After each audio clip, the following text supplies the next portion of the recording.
I was out here jogging, and there was just something that I had to stop and film. So I kind of slowed down to a walk, and I thought, you know, I have to talk about this because I just can't believe at this point, you know, with the way that we can access biblical things through the internet.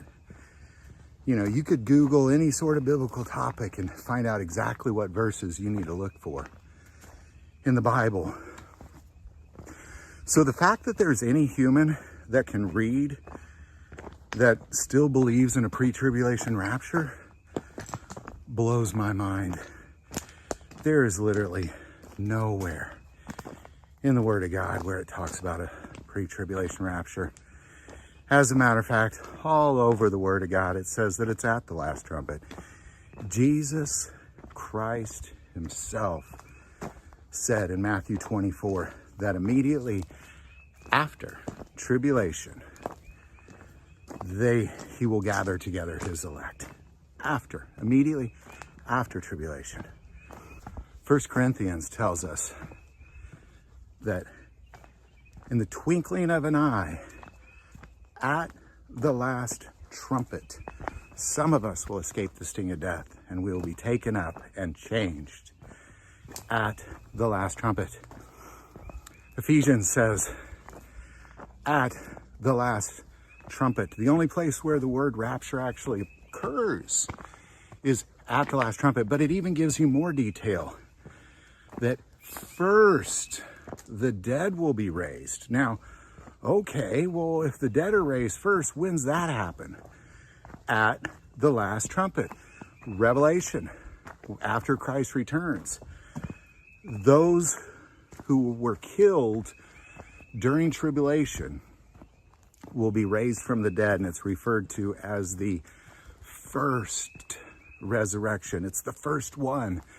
There's not another resurrection and then you're raptured, and none of it even makes sense. Like, in order to be raptured in a pre-tribulation scenario, one, why? What's the purpose for it? Like, are somehow you better than Jesus and the disciples that you can escape tribulation? But two, it just doesn't make sense. That means Christ would have to return a second time to rapture you and then come back a third time. And there's just simply nothing biblical about any of that nonsense. And the sooner you can get it in your head that you're actually gonna be here, the better off, because then you can begin to prepare for such a time of trouble. But if you just believe that you're just gonna get raptured up and nothing bad will ever happen to you, well, you're just fooling yourselves.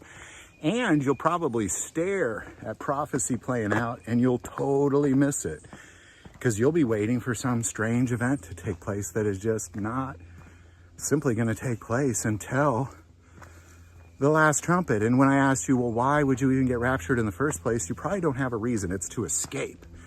So I can escape a terrible thing.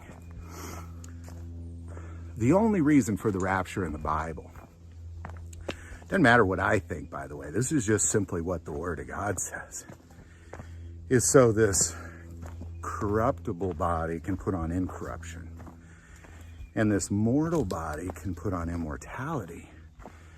Because how else will I reign on earth for 1,000 years with Christ in a corrupt, dying body?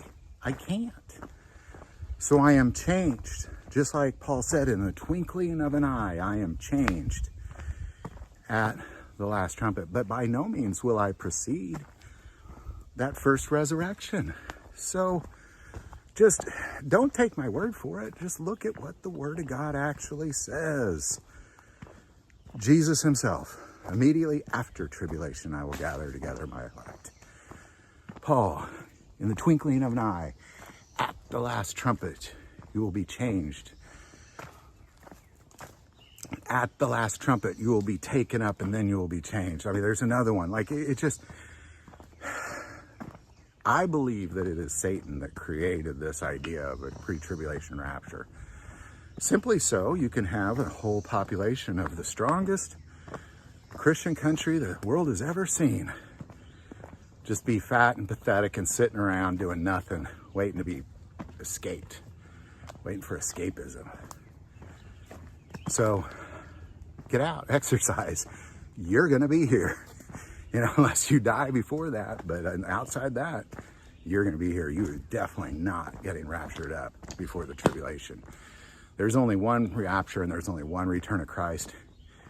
And all over the Bible it says, at the last trumpet, period.